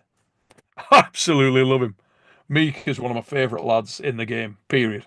He's a tremendous bloke. Hey, up Brandon, Filthy Power. Alan is in there. Brandon, he's another great lad. Brandon Allen, how you doing, mate? Hope you and your family are well. Great bloke. And he's put, I'd like to get a match versus Shaw before it's too late. Well, you never do know, mate. It's funny you should say that. It's funny you should say that because your name did come up in conversation, as did Mata Iwarangi Heta Morris, as did a number of others. French Reaper, hey Neil, I think it's time someone supports Bowen Dude faces the whole world. Mate, listen, I do a lot of tongue-in-cheek stuff with Ryan. Ryan makes a rod for his own back a great deal, pal. I'll be perfectly honest with you. I actually quite like Ryan in many ways. I had a sort of very troubled time with Ryan. I supported Ryan Bowen from. I actually gave him his start in professional arm wrestling with the Arm Wars. He came over. He stopped in my Airbnb. He stopped with me and Eddie Hall down in London. I put him in there. Really liked the kid. Put him in a lot of stuff. Had his back. Put him on the fix. Was trying to help Ryan big time. When we did the Arm Wars Dark card, inexplicably, the lad tried to bury us for no reason when he knew all about what was going on and tried to bury me specifically. He went strange on us, and he's done that a number of times with a number of people. So he makes a little bit of rod for his own back. The thing with Tom Holland at Knuckles Up, I stayed out and I wanted to get more involved. I stayed out of it. It was already getting a life of its own. Did I think that he took the piss there? Yes, I did. If you want the truth, he didn't make weight, mate. Ryan is an excellent arm wrestler. Nothing, no problem with Ryan Bowen's arm. Can he arm wrestle? Yes, he can arm wrestle really good. He's a good puller. Do I dislike Ryan? No, I think he's all right. I mean, you know, do I think he's a fool? And does I think he sometimes makes a major off for his own back? I would have to say he does some moves that are quite weird. He does some stuff that I think that's a bit odd. Why did he do that? Does he deserve like absolute hatred and stuff like that? No, let's not get carried away. I think I don't like a lot of the super negative stuff, and I'm not going to, and I don't endorse a lot of super negative stuff. I take the piss and stuff like that, but um, I don't hate anybody. I don't think. I don't do the whole hating this guy, and yeah, I can't be bothered with it, pal. To be honest, life's too short. Just what's the point? I try to focus on the positive stuff. I try to do things that's going to be going to be interesting. As I say, the whole thing around Knuckles Up and what's going on with the Knuckles Up match with Tom Holland, or what went on there. The only point that I made on that was that Ryan didn't make 86 kilos, and he didn't. And that's it. Simple as that. You can't weigh in 48 hours before. It's not how it works. I've been to many arm wrestling events all over the world, and I've always made weight, and I've never. Jesus Christ, I had to make weight when I was running the British Championship. It used to suck. You used to have somebody, you were knackered, you were going balls out, but it almost felt like you'd kind of won a little bit. There was a small win in making weight, even though on occasion it was punishing. Mate, I once threw up blood in Belgium. I lost 12 kilos in an overnight, and I was rough as frig. I was felt bad, but did I make the weight? Yes, I made the weight. I was on a bloody drip, IV, but I made the weight. Yeah, weighing in 48 hours before on your own scale, it's kind of odd. I was very aware of all the correspondence that went on between Tom and Ryan because I've seen it all. I was aware of the conversations. That's for them to sort out. I think it's already been addressed massively. My point with that was I took enormous abuse from Ryan online. There was, all sorts of stuff. Um, has he got a special place in my heart? Um, no, I mean indifferent, really, indifferent. But I'm not gonna sort of come on and say that like he's my favorite guy. It's indifferent. I feel like I gave Ryan a huge amount of opportunity in the sport of arm wrestling. Did I feel betrayed by Ryan at the time when he started just going off on us. Yeah, yeah, yeah. Am I bothered? Nah, just did my own thing and just moved away. Um, that was it, really. Ryan contacted me. He wanted another match in Arm Wars. He wanted to pull Mindaugas Terasatis. As I say, he got all the correspondence on it from Ryan. He said he wanted to pull Mindaugas. I said, no. Um, you know, let me pull Mindaugas in Arm Wars, and I said no. The reason for that is that Ryan is a bigger man, and Mindaugas Terasatis is a magnificent 75 stroke 80 kilo stroke 70 kilo arm wrestler world champion at 70 kilo. Right now, I think Ryan's walking around at nearer to 100 kilo, and I believe that he weighed in on the day of the weigh-in at the Knuckles Up at around about 100 kilos in body weight. And it was a good 100 kilos. He's in excellent physical condition. To be fair to Ryan Bowen, I think that Ryan is in excellent shape. He's worked very hard. Good on him. Made great improvements there. I think he's very strong. Can he arm wrestle? Yes, he can arm wrestle. He's a good puller. He's an intelligent arm wrestler. His timing's pretty good. He's not going to be a top guy in the world. He's certainly not going to beat Samusha at 86 kilos or anything like that. But he's a good arm wrestler. Do I think he can beat Tom Holland at 86 kilos? No, no, I don't. I think that he was very fortunate, if you want the honest answer, to get any kind of result against Tom. When I watched the match at the time, I thought that sometime the rub of the green goes with you, and sometime it goes against you. And my honest opinion was that Tom Holland had incredible bad luck that night. I thought the referees were, I don't know what they were doing. Some of the decisions there were quite strange. I remember specifically in the last round that Tom and Ryan were in a great hook match. Tom went to reposition and press slowly forward and across. And as he got to the A side, Ryan's elbow clearly, very clearly, went off the back of the pad. And the referees saw it, Tom saw it, and Ryan saw it. They'd been jumping all over Tom Holland for the entirety of the match for tiny infringements. This was a very clear infringement, very clearly off the back, acknowledged by everyone. And it's not a lift, it's off the back of the pad. And the referees thought that was okay. No problem.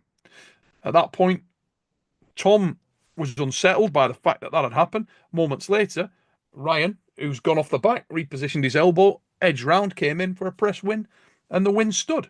Somebody would need to walk me through that. I just, yeah. And you can say, okay, Neil's biased because he's Brit and Tom Holland's a Brit and Tom's one of his favourite arm wrestlers. Maybe, yeah, I don't know. I don't know. You watch it back. Tell me what you guys think.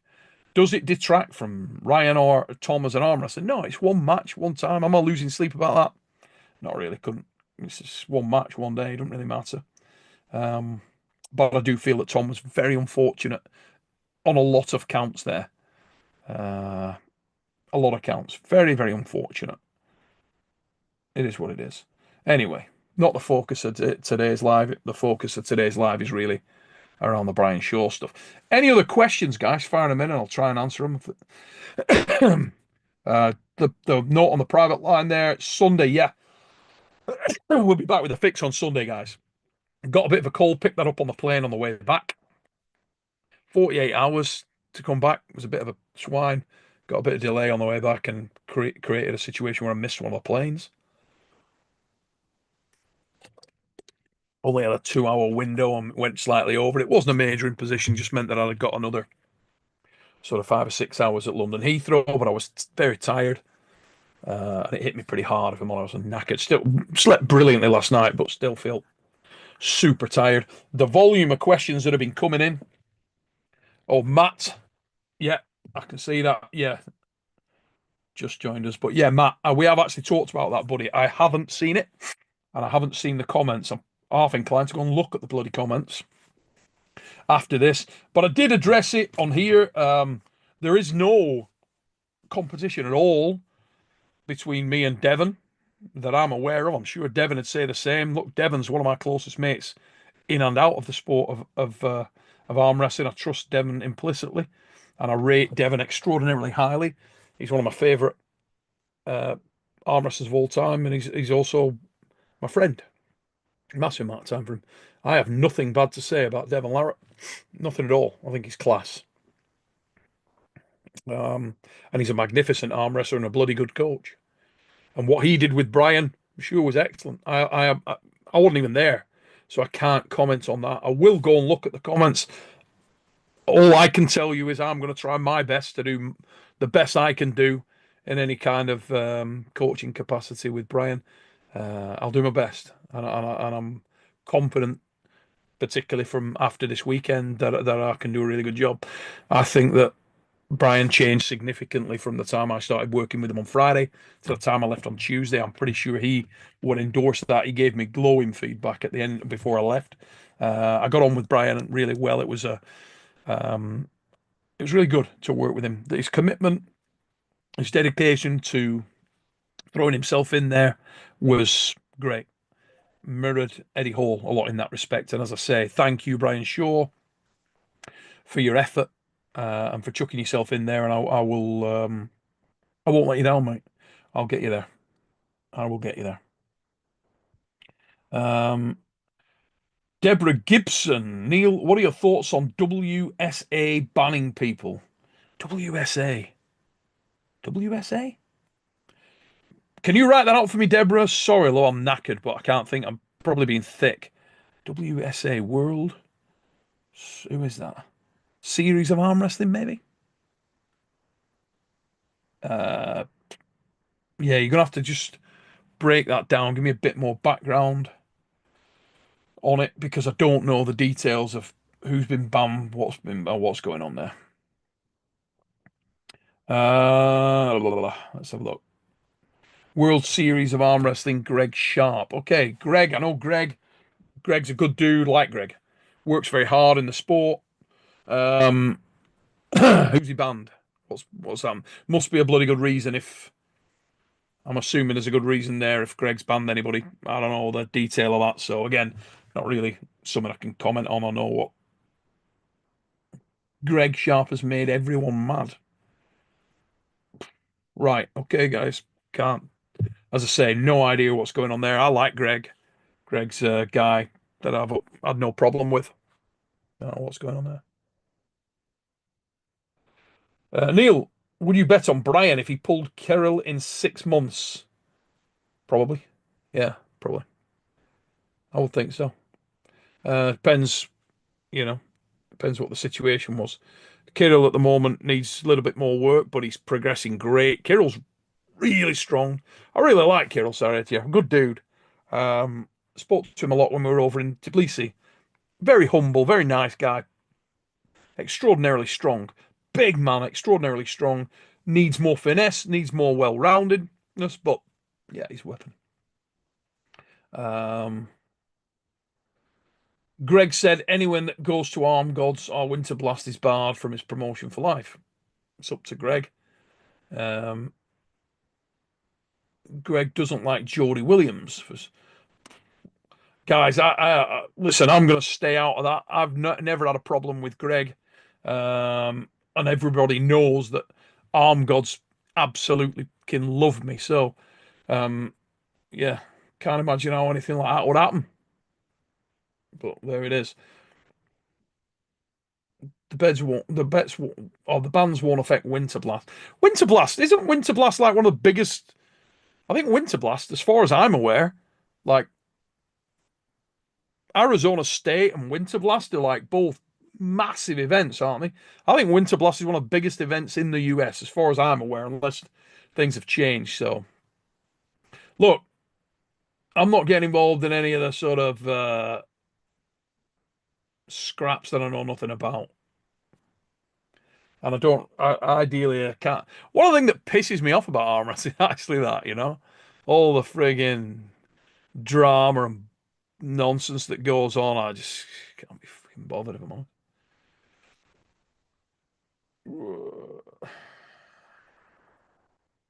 Deborah Gibson.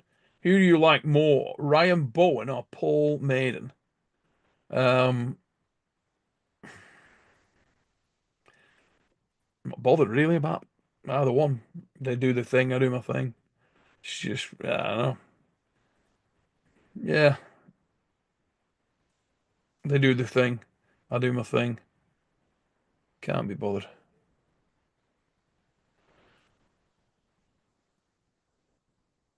Adam, are all the drills you taught Eddie and Brian available on the Arm Wars channel member section? Yes, mate. And a lot more detail coming. So there was I need to check it out, but I think James put up like an about an hour and a half section on the Brian training the day that I sent it over. Oh, here we go. Hang on a minute. So the 98 are in the chat here, and he's put, yes, still the largest. We'll see in 1 week if we retain it. Oh, is Winter Blast in a week? Well, if it is, hope it goes well. Ah, bloody hell, yeah. Wait a minute. Is the Arm Gods thing at Winter Blast?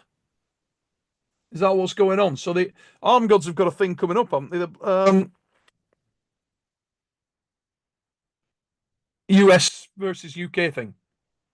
Is that right? With the 98? I've seen some stuff. They do a lot of like they love the old AI cartoony type stuff. There's some really impressive little promotions that they did. So yeah, hopefully that goes great. There's some good matches on there. Number of the top boys in the UK that I love and work with a great deal are out there on that card. Bogdan is out there on that card. You know, Mindaugas Dulskas, I think's on it. Bradford, I think, is on that. And some of the top US boys are out there. You know, obviously Jay Merlot's on that. Bloody Paul Cruz is on that. There's a lot of top class guys. Isn't Corey West one of those guys who's pulling on it? I don't know who's pulling on it, but I think there's a lot of top talent on there. Sorry, I don't know the details, but I have seen stuff coming out on it. Yeah, hopefully that's a great gig. Oh, wait a minute. Yes, next week. Thanks. So yeah, okay.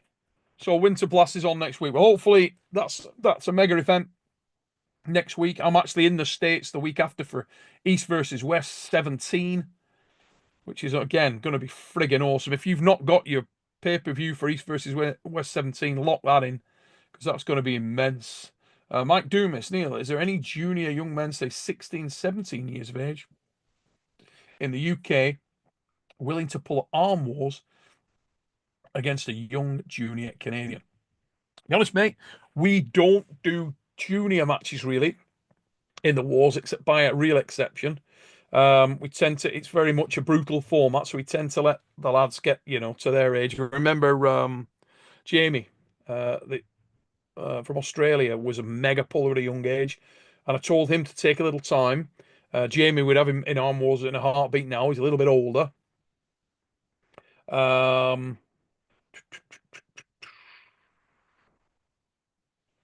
the Drew 24. Imagine Neil versus Maiden one last time, mate. I would have probably done that if Paul hadn't been kind of a dick in the way he went about it at the time.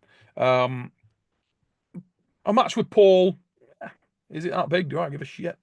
I mean, I think if I'm fit and ready, I think I beat the piss out of Paul. If you want my honest answer, I'm sure he thinks that he beat the piss out of me. But the real thing there is just the way he went about it just annoyed me. And so, do I want to sort of enhance uh, Paul from that? Nah, not that much. I have no problem with Paul. I met Paul. Where did I meet Paul? We went to an expo. I went up to Paul and spoke to him there. We buried a few things there, and I don't, as you know, I don't talk about other people in that respect in the same way that they do with the same frequency. Obviously, I felt like Paul couldn't do a show without talking about me at one point. It was ridiculous. And I haven't watched any Arm God stuff. I think Paul's probably gone on a different approach after that. At least I hope he has. I've not given the Arm Gods any grief. They do their thing, and I hope their thing goes good.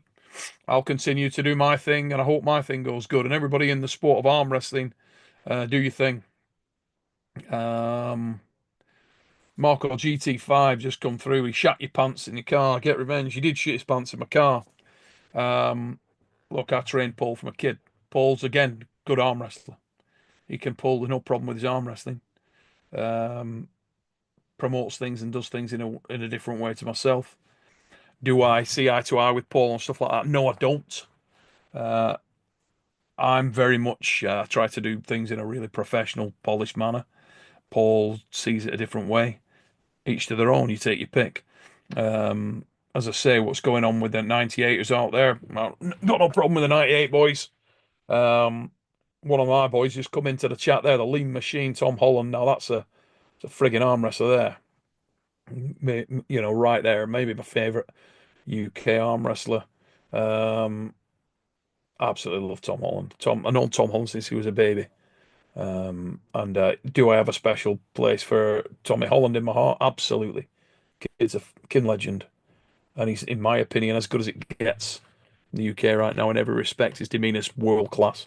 His talent is world class, and he's one of the guys that I do like working with. He's immense. But yeah, Winter Blast. If it's next week, good luck with that. Hope it goes well. Hope that some of the matches there are great. I will be back in the US for East versus West 17. Can't wait for that. It's going to be a hell of an event. As I said at the start of this podcast, Brian Shaw is coming out there to Arlington to work out in Arlington with me. So that will be really good. And I'm looking forward to that very much. And I will progress him further. I'm speaking to Brian tonight. We're having a call tonight to check in on him with his training and what he's done there. So we will see. Kiko Fabia, Neil, if you ever do come back, who would you like to go against, mate? I've said it many times. If I came back into the sport, I'm old and knackered, so I'd probably pull an older, old knackered guy initially. The biggest thing I have a problem at the moment is my wrist. It's completely shafted. I was talking to Brian Shaw when I was out there, and he said there was a thing. What the bloody hell did he call it? It was a peptide. Shit, I forgot what it was called. Is it BP 157 or something? I can't remember what it's called. But there was a peptide, and he said that was remarkable at healing things. If I could get my wrist healed, I'm going to be honest with you, more than anything, I'd like to heal it so I could go riding my motorbike with my boys. If I'm brutally honest, got no massive desire to get back on the table myself pulling, unless I'm in a room where there's an arm wrestling table. Then weirdly, I do have. Always comes in there, you know. But I would like to, if I was to come back and pull someone, probably John, Brzenk again. But I've had some good pulls with John in the past. He was a guy I never managed to get in competition. Came close a couple of times. Never managed to beat John. Would have loved to have another match with John. He's the best, you know. So probably John, and maybe even Svetan, you know, at some point. But it's not fair at the moment. I'm a much bigger guy, but Svetan, always enjoyed pulling him. I enjoy a really challenging match. Maybe Ron Bath. Ron's looking awesome at the moment, you know, and I never pulled Ron in competition that I'm aware of. Did I pull Ron in competition? I don't think so. Um, some of the matches I'd like to really take on are weird matches, you know, but like, remember, there's a lot of guys out there that I haven't pulled, and there's a lot of guys out there that I'd enjoy arm wrestling against. Um, wouldn't mind another crack at Marcio. A lot of dudes out there that would be really interesting to arm wrestle against. So you never know. Oh, Robert G, BPC 157. I think that's it. BPC 157. So Brian Shaw told me about that. He said, "Oh, have you ever taken that?" I have not.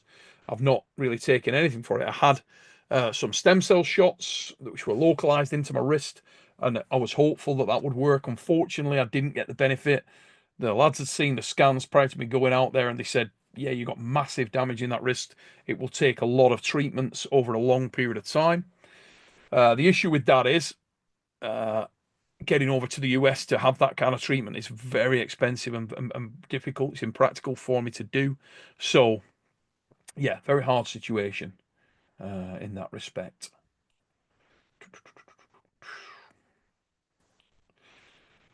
Jack Swift, did you pull Eddie, or did you pull Brian like you did Eddie when you beat Eddie a few times? I didn't, Mike. I'll be honest with you, pal. I didn't. Oh, sorry, Jack. I didn't, mate. And the reason being, I don't like arm wrestling the lads I'm training if I can help it. Eddie wanted to do that. I didn't really want to do it. I said to Ed, probably not a great idea, pal, if I'm honest. Um, because I'll have to hit you, and that would look bad if I hurt you or you get some damage. Same exact situation with Brian right now. If I hit Ryan properly, there's potential that I hurt Brian, um, which should, in my eyes, would be like a world class dick move on my part. Um, why do I want to hurt Brian Shaw? I'm trying to help him. So I have no interest in trying to hit Brian Shaw, hurt Brian Shaw right now. By the time comes when I would be confident to hit Brian Shaw and not hurt him, I'm pretty sure that at that time I wouldn't be able to beat him. So it's kind of a weird thing. If me and Brian are on a level playing field, do I think I could beat Brian Shaw? No. Right now, do I think I could beat Brian Shaw? Yes, probably.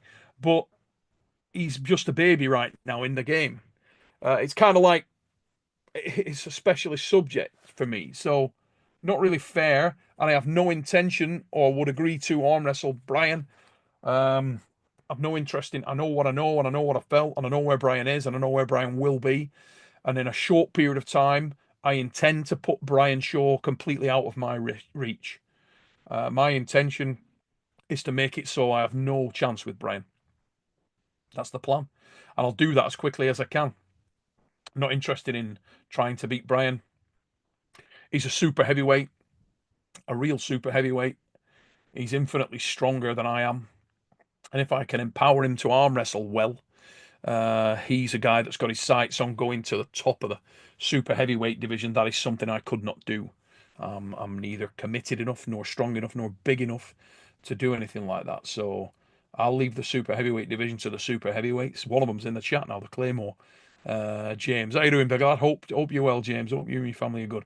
Now that's a super heavyweight right there. Guys like that, they can progress to that level. I'm not gonna go in there into the supers. If I was going to come back to arm wrestling, I'd have to lose some of the weight. I'm around 112, 115 kilos right now. I'm in terrible shape. I'd have to get down to, you know, 90 as a maximum, really, to be competitive if I was fully fit and training hard. But really, all my success was in the 187s or 176s at world level, world class. That's where I'd need to be. So it's more the David Samusha territory than the Laban Saganashvili territory. Let's have a look. I'll leave that to Devon and the big boys. Kiko, yeah. Mate, I'd love to see me back on the table at some point. Maybe if my sons ever showed an interest in arm wrestling, that will probably bring me back. Um, the matches that you see, my old matches on Arm Wars, are actually when I'm retired. There's no matches of me on Arm Wars that are really me. They're all a old knackered retired version of me. I actually had retired from arm wrestling when I started putting arm wars together, so the televised arm wars on Eurosport and so on. But a lot of people talk to me about like Michael Todd on the beach and things like that, and I'd been retired there for a significant period. My son Dempsey was born when I did that. That only came about because one of the guys we had over there got a neurovirus, and I ended up stepping in to his shoes. Wasn't supposed to pull. I was organising the event, running the event. I was knackered with being up all night, setting up the stage and everything. So, did I want to arm wrestle? No, I did not. And I ended up arm wrestling three matches out there. I pulled Ryan Clark. This is left-handed. I pulled Ryan Clark. I pulled Nino Salvatore, and I pulled Michael. Michael was the last man I pulled on the left arm out there. Michael had pulled one match. I'd pulled two before we met on the beach there. Yeah, I also pulled two on the right. I pulled Nino Salvatore and then Michael because Nino's opponent was had the neurovirus, so nothing I could do about it. I had to step in. Needs must. Not something I really wanted to do. Victor Neil, you think that in a year Brian has surpassed you? Not surpassed me yet, but in a year from now, oh my God, yes, yeah, way before. I think I could put Brian beyond my reach if I was working with him regularly in 2, 3 months. Really, I think he would be out of my reach, and I'll never catch him again. I would think. Honestly, he's just a exceptional human being and a massive guy. And I think I can help him to do very, very special things. And I'm going to try my very best to do that. So Brian's got massive potential. He's not a normal individual. This isn't a normal guy.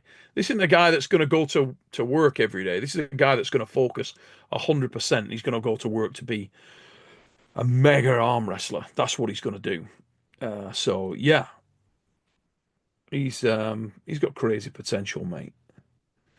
Kiko Fabia, arm wrestling is getting big here in my country, the Philippines. Oh, that's mega news, mate. Good, that'd be great. I mean, the more places that arm wrestling goes big and starts to expand, the better. So yeah, glad to hear that, brother, and I hope it goes good. Clorix 93, Eric Spotto versus Brian Shaw.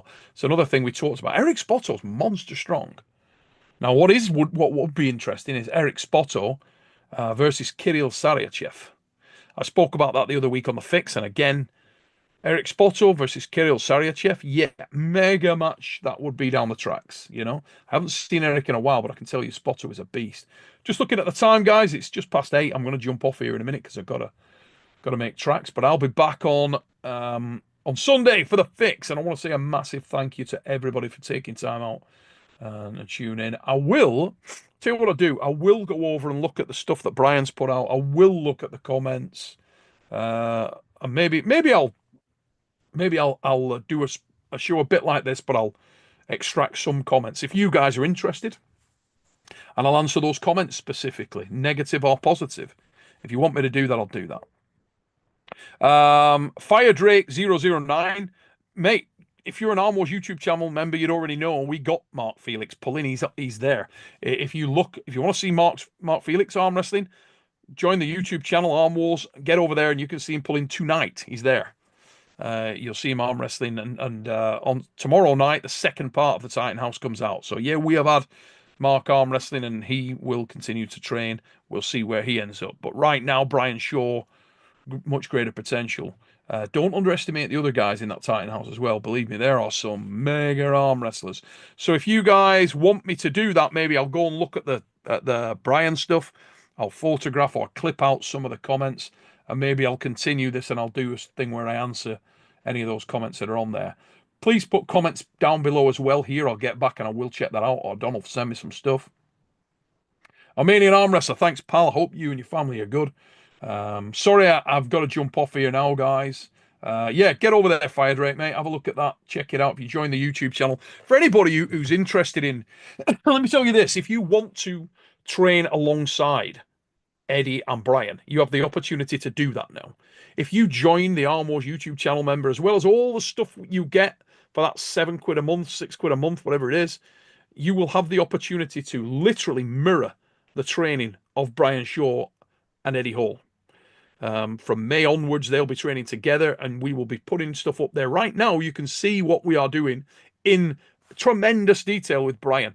There was a thing went up the other day. Go on there, join the channel, check it out. You will see in detail what we did with Brian Shaw, and you'll see how we're going to progress him. In Arlington, we'll be continuing more. James Statham's coming out to Arlington with me. He will be catching all of that stuff and putting it out for our YouTube channel members. So check it out on there if you want to do the same. I also am playing with the idea, and let me know what you guys think. I'm playing with the idea of putting some channel memberships out for this channel, for Supernatural Strength, where I would train at least 3 times a week, every week. And you guys, I'll do it live so you guys can come on and question me while I'm doing it. And that might be an interesting concept as well. Or I'd also answer your arm wrestling technical questions live on a weekly basis for our members on here on Supernatural Strength. So let me know what you think about that, guys.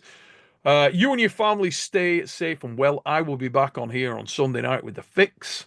And yeah, until I see you then, take it easy. Biggity bong, mother fluffers. Catch you in a bit. Bye-bye.